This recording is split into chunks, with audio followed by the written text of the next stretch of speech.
Hola, buenos días, buenas tardes o buenas noches, depende del momento en el cual esté viendo esta grabación.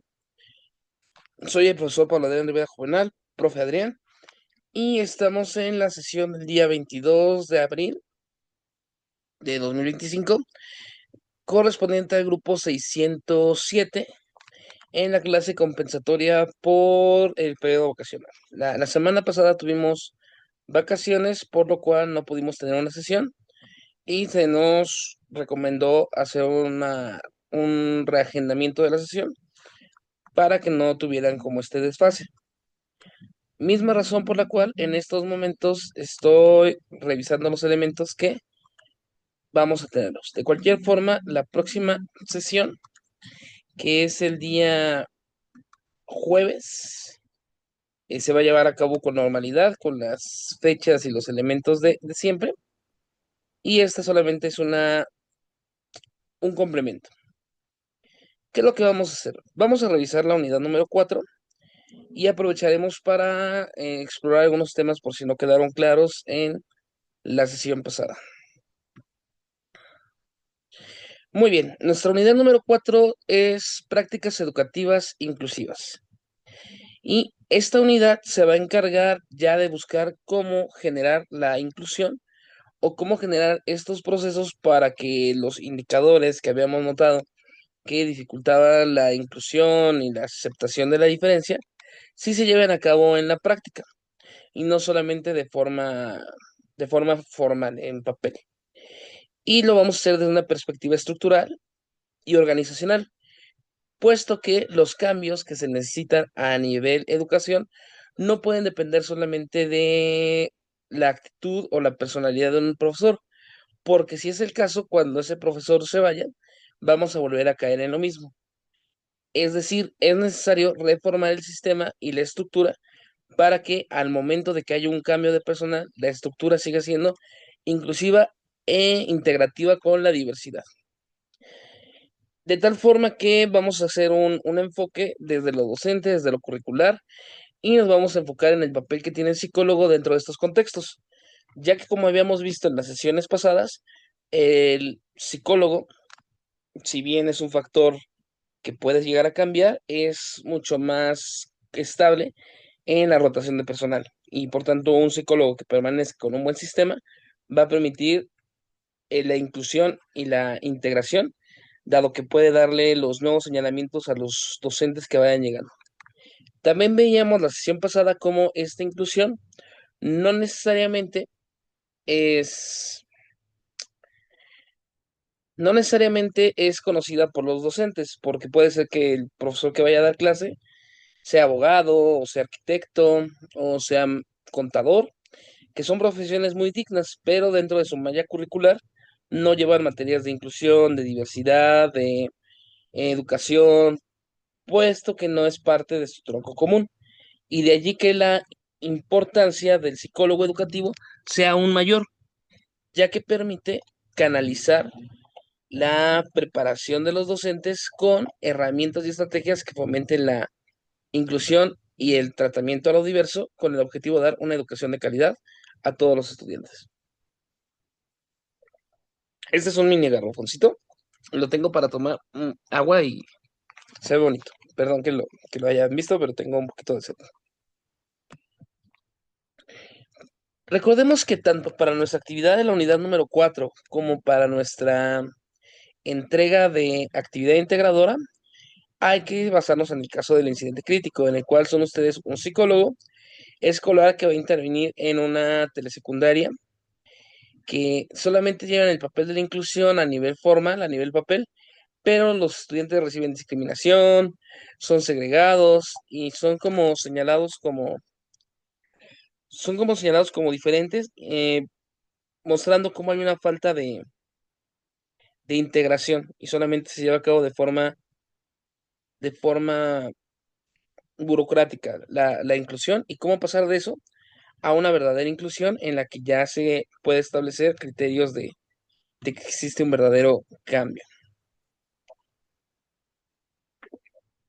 Estos cambios son los cambios estructurales y organizacionales que les mencionaba hace unos momentos. Es decir, cuando hablamos de inclusión, requerimos transformar las prácticas. Sí, es muy cierto, hay que cambiar las prácticas, que sea lo inmediato, lo que se llega a conocer como el bomberazo, o sea, lo que es necesario para brindar una educación de calidad a los estudiantes en el momento. Pero también hay que contemplar las estructuras escolares para que este proceso de discriminación y de segregación no se vuelva a repetir. De lo contrario, vamos a volver a caer en un caso similar al del incidente crítico, en el cual, si bien la escuela ya reconoce la diversidad y sigue a cabo toda la normativa para dar una educación inclusiva, en la práctica no se lleva a cabo, ya que no basta con admitir a todos los estudiantes para así hablar de una escuela inclusiva, sino que hay que modificar la cultura escolar, los recursos y la organización en pro de que esta inclusión sea fácticamente real. Trascender el solo papel para llegar a una inclusión de facto.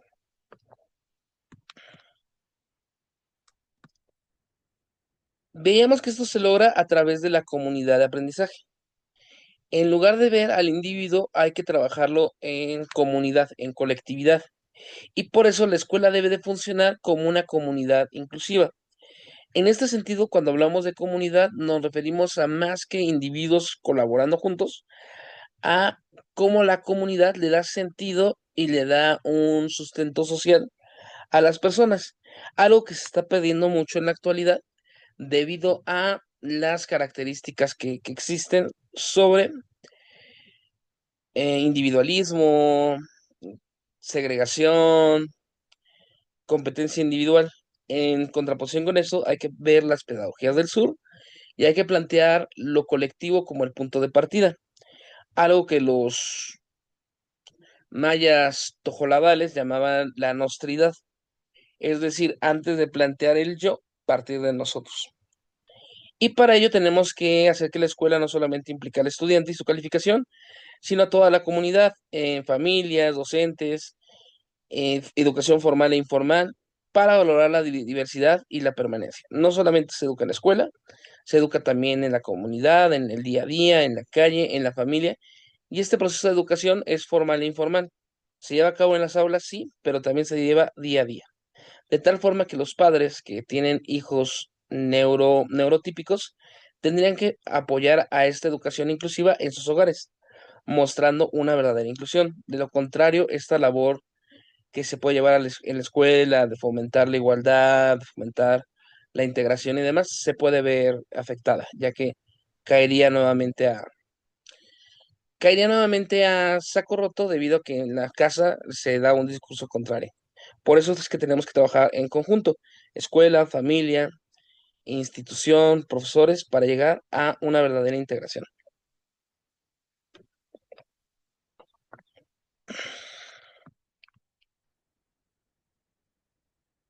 Sobre este mismo punto, cuando hablamos de una comunidad de aprendizaje,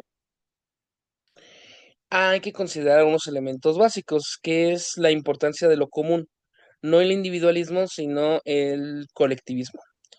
También fomentar lo solidario. ¿Qué es lo solidario? Que aunque a mí no me está afectando algo en estos momentos o no necesite alguna adecuación, la voy a fomentar porque sé que en cualquier momento me puede ocurrir y también porque tú eres parte de mi comunidad. Entonces no es, nos tenemos que esperar porque el estudiante se atrasó, sino somos un grupo y todos avanzamos al mismo tiempo. Esto implica una visión amplia, la educación no solamente como la persona, sino la comunidad, la sociedad, etcétera. Y el objetivo debe de ser el aprendizaje, porque si esto está muy bien y que genera comunidad, hay que recordar que en la escuela el objetivo vital es el proceso de enseñanza y aprendizaje, a través de una visión intergeneracional, para que cualquier persona de cualquier edad vea en este proceso de integración su inclusión y también se puedan ver representados en los diferentes segmentos de edad que posean.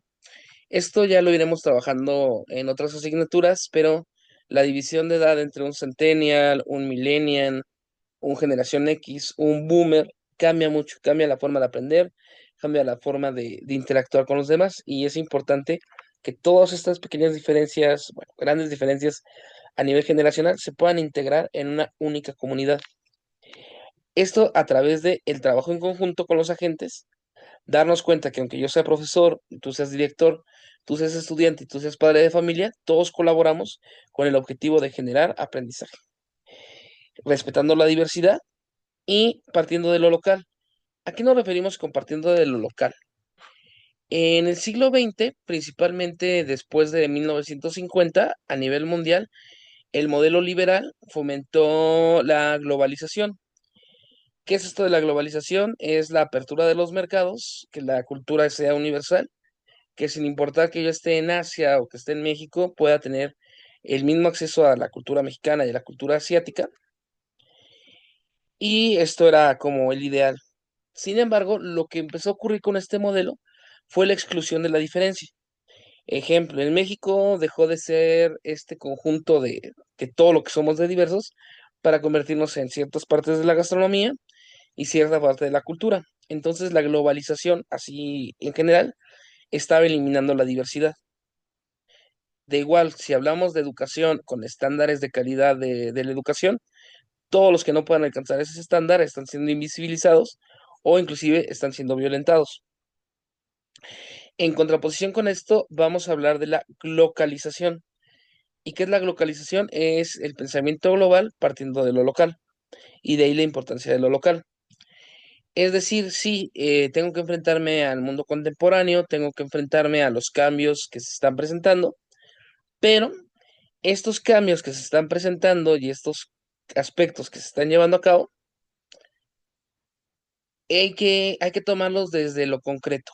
Para mi comunidad en estos momentos, ¿qué es necesario hacer?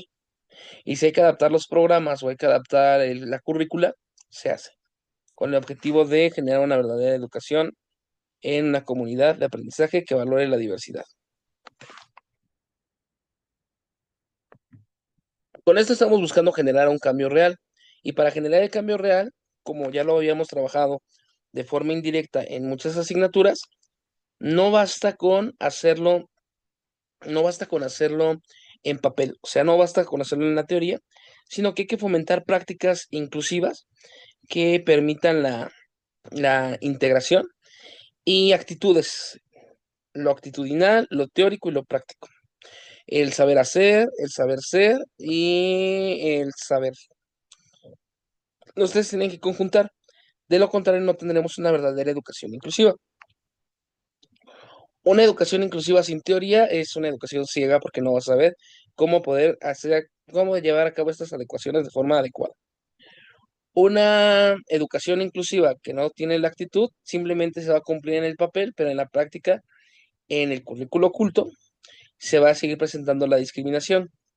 Y una educación inclusiva sin la práctica, pues en realidad solamente queda como académico, cuando en realidad no se lleva a cabo. De ahí la importancia de retomar los tres elementos en conjunto.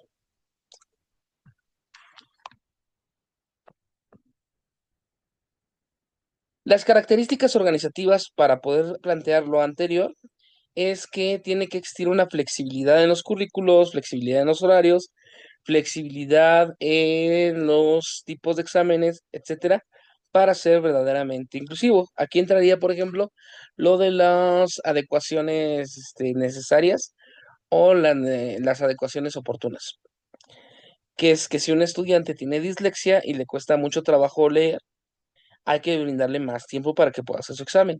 Con esto no se le está dando una ventaja sobre los demás, sino que se le está dando un elemento a considerar dado su condición. Y con esto estoy generando una equidad.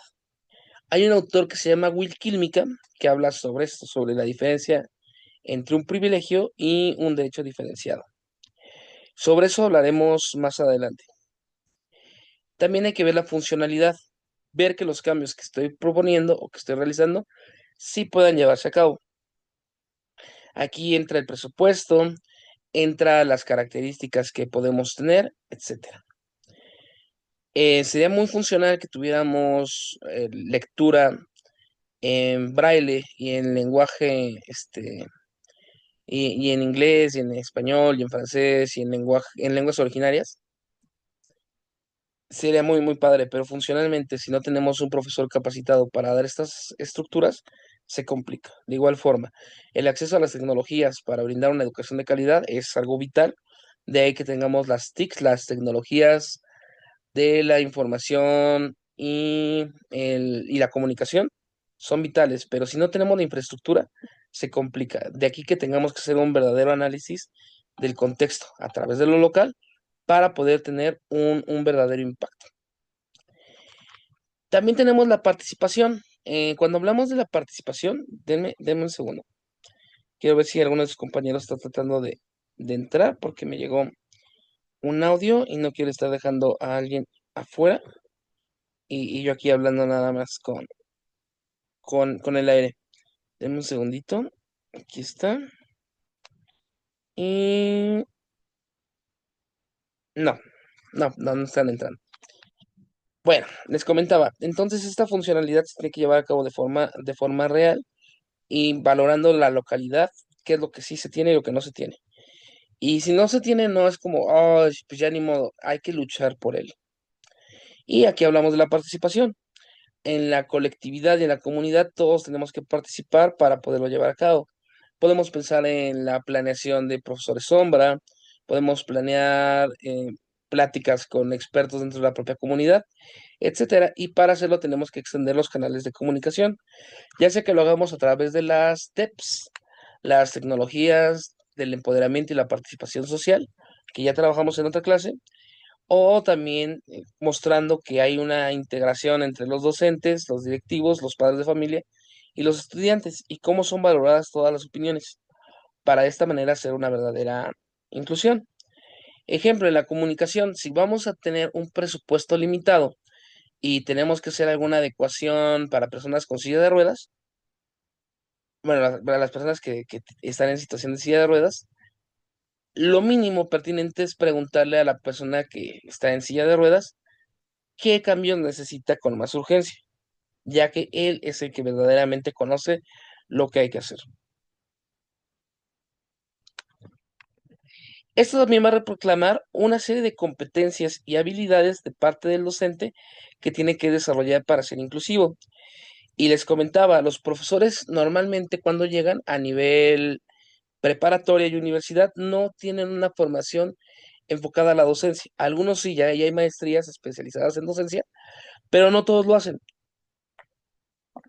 De ahí que cuando hablamos de el docente inclusivo, es parte de las responsabilidades del psicólogo educativo fomentar estrategias para poderlo llevar. Aparte también es del profesor.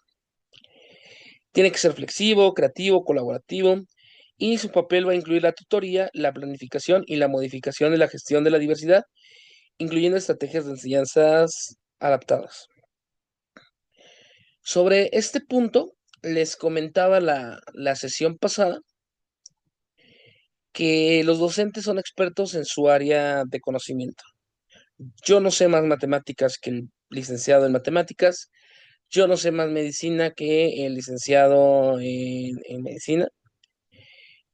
O más ingeniería que el ingeniero químico. Yo no lo sé. No es mi área de experticia. Por tanto, en esos elementos sí, el profesor tiene la batuta. Pero en casos de psicopedagogía, el experto no es él. El experto serían ustedes. De tal forma que se tendrían que coordinar a través de un trabajo cooperativo o colaborativo para que ustedes le brinden los elementos a considerar para el estudiante y que a partir de esos elementos el docente genere una estrategia desde su área de expertise. Es como contrato un topólogo para que me explique cómo es el terreno y luego ya el arquitecto construye la casa. O le pregunto al nutriólogo cuáles son las restricciones alimenticias que tiene cierta persona y partiendo de eso yo genero el menú. Es la colaboración que hay que tener entre ambas partes. Las habilidades que se van a pedir al docente, por tanto, es identificar las necesidades.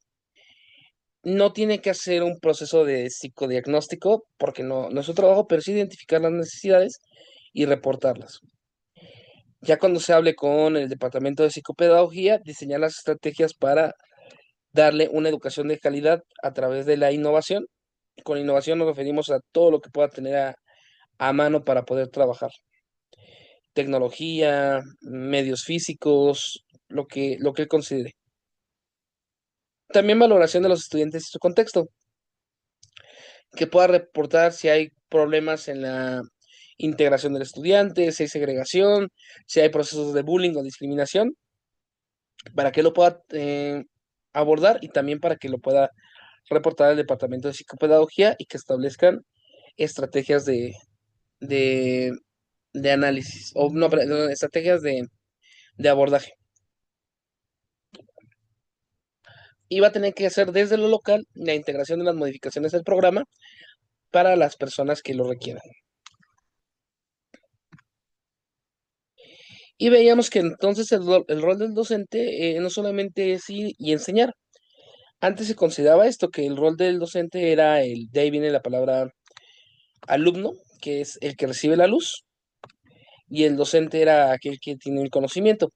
Pero no, en la actualidad este rol va a quedar ampliado y ya hablamos de que va a buscar la participación de todos los miembros, o sea, es un facilitador del conocimiento, la vinculación con la interculturalidad, buscando que todas las culturas que coexisten en un mismo entorno educativo se puedan ver representadas y valoradas, la planificación, organización, coordinación de los elementos técnicos para llevar a cabo su clase, que pueda relacionar la inclusión con la calidad educativa y llevarlo a la práctica, hacer las adaptaciones curriculares que ya habíamos visto, implementar estrategias políticas para que esto en realidad se esté cumpliendo, motivar a los estudiantes, activar el aprendizaje, empleo de una diversidad de estilos y técnicas. Aquí tendríamos que esforzarnos mucho en los docentes y obviamente también dar el pago correspondiente y la capacitación necesaria para que lo puedan lograr. Promover valores como compartir, el diálogo entre los estudiantes, la participación en los procesos de monitoreo llevados a cabo por el Departamento de Psicopedagogía, junto con, perdón, usar técnicas lúdicas que fomenten el aprendizaje y proporcionar un enfoque globalizador y metacognitivo. Es decir, que no solamente se explore el cómo se aprende, sino que el estudiante comprenda cómo es que él está aprendiendo y a través de eso pueda generar estrategias. Aquí también yo incluiría el aspecto emocional a través de las competencias de Vizquerra, que también es muy necesario que se pueda ir desarrollando en el aula y también de lo más complejo que se puede hacer.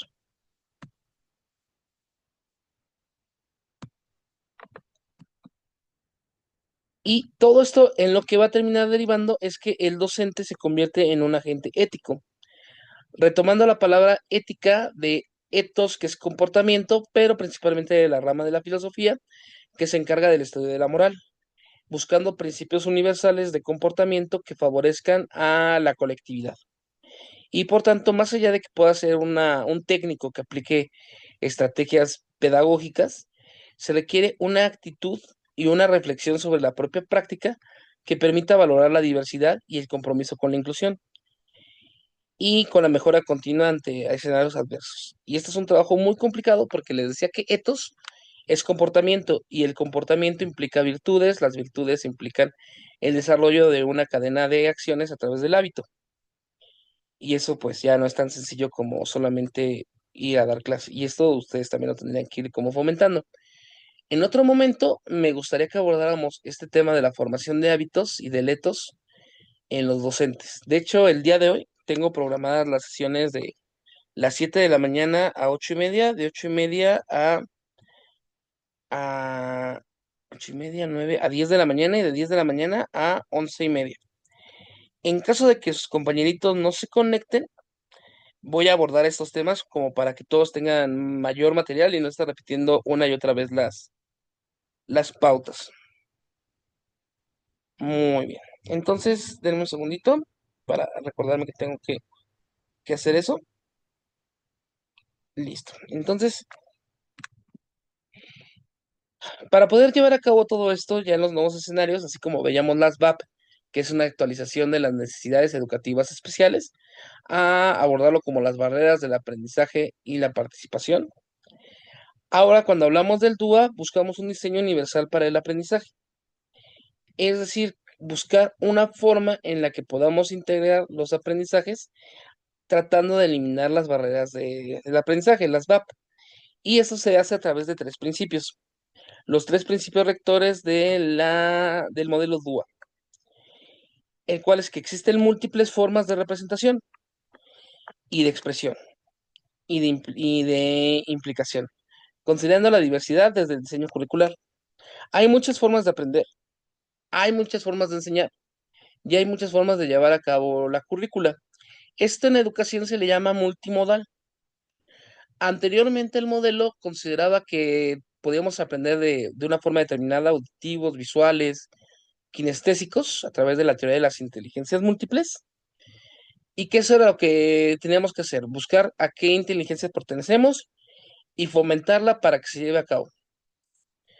Pero en la actualidad se dio cuenta que no es tan así. En realidad no hay ningún sustento teórico que avale esto. Al contrario, lo que tenemos es que mientras más canales extendamos a los estudiantes y más estrategias de análisis, es mayor la captación que podemos tener. De ahí que ahora se maneja a través de lo multimodal. También podemos traer a colación el concepto de inteligencia de la psicología cognitiva, que maneja inteligencia como este proceso de, este proceso de inteligencia es igual a la posibilidad de resolver problemas a través de lo que se posee. Entonces los DUA permiten el desarrollo de la inteligencia al brindarle herramientas para que el estudiante pueda resolver los problemas y los conflictos que se le puedan presentar desde un abanico amplio de posibilidades. Perdón. Y cuando estábamos viendo los tres principios, los podemos dividir así. Múltiples medios de representación. Es decir, existen muchos formatos en los que se puede presentar el mismo contenido. Visual, auditivo, a través del diseño, símbolos, video, lengua de señas, con pistas. Y esta cantidad de representaciones corresponden con la diversidad que tenemos de personas. Normalmente se ha priorizado en educación históricamente el aprendizaje auditivo y el visual, lo cual genera que personas que tengan problemas visuales o problemas auditivos automáticamente queden excluidos, o que personas que no tengan la capacidad de tener video en una clase de Zoom queden limitados, de que tengamos que ampliar los elementos a considerar. También hay que tener en cuenta los múltiples medios de expresión. ¿Qué es esto? ¿Y qué diferencia tiene con los de representación? Son las diferentes modalidades para registrar lo que los estudiantes aprenden. ¿Cómo puedo saber o cómo puedo establecer que el estudiante está aprendiendo? La opción básica que se ha llevado a cabo desde los test de capacidades para funciones laborales es a través de preguntas de opción múltiple. Pero estas preguntas de opción múltiple en realidad no están captando las diferentes formas que puede aprender una persona. También puede ser a través de la forma escrita, a través del desarrollo de textos, a través de que puedan tomar elementos y los puedan colocar en las casillas adecuadas, en caso de que, por ejemplo, tuviera alguna limitación física. También a través de otro tipo de elementos como arrastrar perdón, que lo puedan expresar con imágenes, a través de performance, a través de lo táctil, a través de la escucha, a través de muchos elementos. Y aquí, por ejemplo, hago el énfasis en la variedad de formas de captar la información y de poderla expresar. Hay personas que, si tú les das un texto, son capaces de hacerte un análisis escrito bastante bueno. Hay otras que te pueden hacer un gráfico bastante padre. Y hay otros que por su parte lo que pueden hacer es un gran discurso.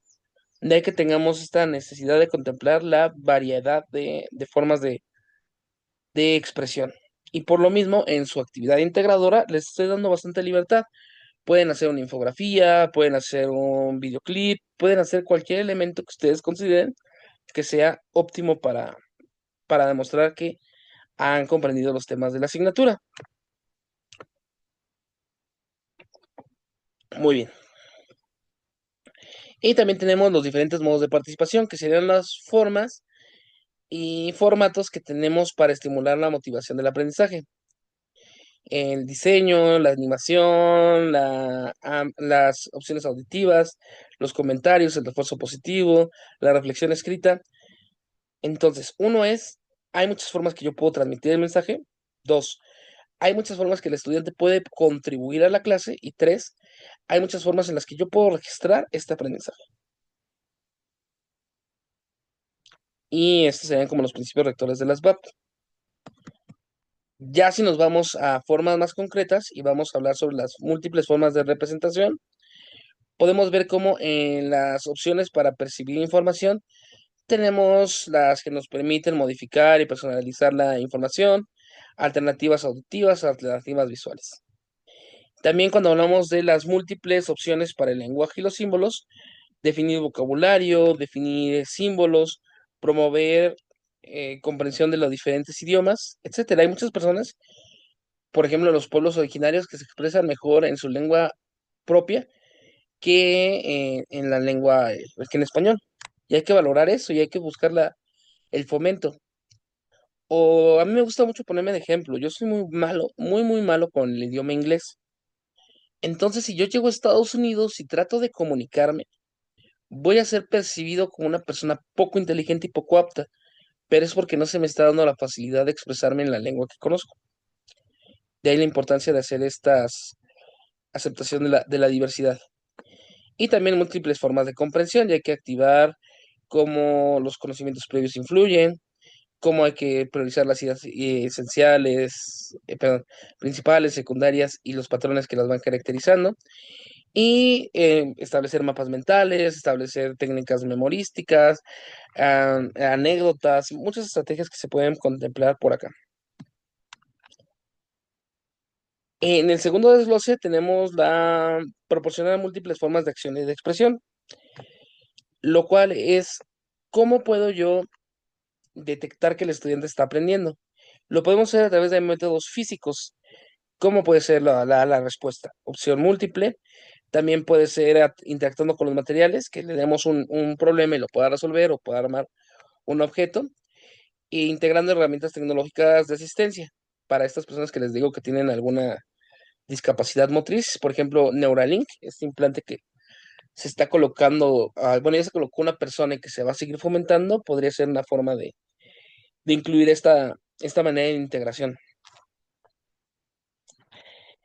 También tenemos por ahí utilizar múltiples formas o medios de comunicación, herramientas para la composición y la construcción, no solamente valorar preguntas cerradas, sino permitir que el discurso refleje lo aprendido e interactuar de forma y de grados procesos de aprendizaje.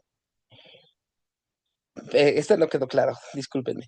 Es incorporar niveles graduados de apoyo en el proceso de aprendizaje. Es decir, si una persona es muy buena en lo oral, pero le cuesta la parte escrita, vamos a darle prioridad a lo oral para su evaluación, pero vamos a ir fomentando lo escrito para que tenga estos canales alternativos. También a través de la promoción de diferentes habilidades ejecutivas, como establecimiento de metas adecuadas o alcanzables, estrategias del desarrollo, información de recursos, etcétera. Y ya, la tercera subclasificación que tenemos dentro del modelo DUA es el que corresponde a las múltiples formas de implicación. O sea, cómo puedo hacer partícipe, cómo puedo integrar a la comunidad, al estudiante. Puede ser desde captar el interés, porque si no capta el interés del estudiante, no va a pertenecer a la comunidad, simplemente va a estar en otra cosa. Desde lo individual y lo autónomo, a través del valor de la integración en la autenticidad y cuidando o trabajando la sensación de inseguridad y distracciones. Una persona que está en silla de ruedas o que tiene alguna discapacidad auditiva puede sentirse aislado del grupo y esta sensación de inseguridad y distracción lo va alejando del modelo idóneo.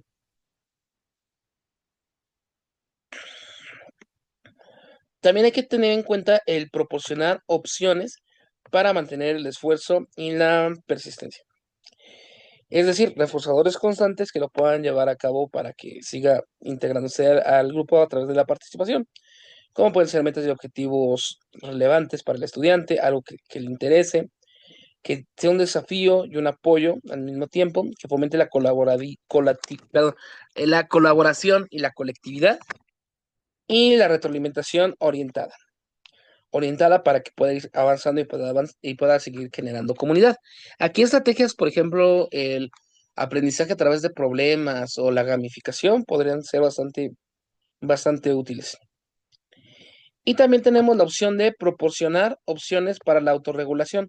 Aquí entra la izquierda, es decir, proponer expectativas y creencias que optimicen la motivación, ayudándole también a que conozca sus sentimientos, que los pueda expresar, que los pueda regular, que se vaya haciendo de forma gradual y se vayan estableciendo habilidades y estrategias para la autorregulación y fomentando la autoevaluación y el pensamiento crítico de dónde estoy y cómo es que he ido avanzando a través del proceso. Con eso tendríamos la división del DUA en las tres categorías que habíamos visto. Dame un segundo. Entonces, retomando, las tres son la representación, la expresión y la participación. Y ya después lo podemos tener aquí mucho más explayado. Y recordemos que estos principios del DUA son el de ofrecer contenidos de varias formas, lo que acabamos de ver, acción y expresión que permita las distintas formas de responder y la implicación para motivar y comprometer a todos en la comunidad de aprendizaje.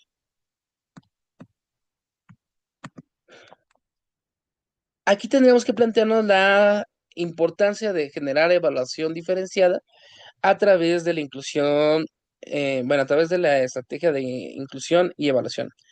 Interesante porque recordemos un comentario que me gustó mucho del foro de sus compañeros, es que suena muy padre, pero cuando hablamos de un grupo de 10 personas, ¿qué pasa cuando tengo un grupo presencial de 60 personas? La evaluación diferenciada se complica mucho y aquí es como, cuando vemos cómo los factores estructurales y económicos también influyen en la educación.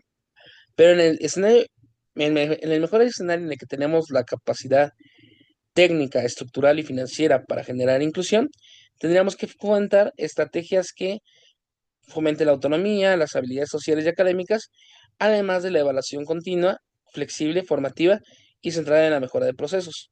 No una meta a alcanzar fija, sino un proceso de desarrollo de cada persona. Y con esto tendríamos el cierre de nuestra unidad, en la cual reafirmamos el compromiso con la diversidad a través del abordaje DUA y la educación a través de la comunidad. Sobre estos elementos me habían solicitado que exploráramos un poco la actividad integradora.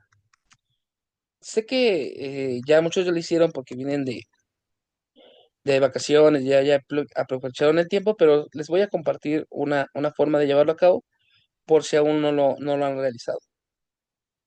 Por cierto, me falta mucho de calificar porque como estuvimos de vacaciones no pude calificar en este periodo, pero me voy a esforzar para ya tener sus calificaciones al día. Hasta la unidad 3 ya va al día. Me falta la unidad 4 y la actividad integradora que ya mandaron algunos.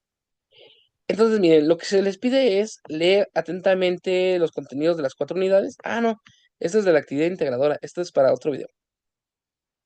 Entonces, la experiencia de aprendizaje.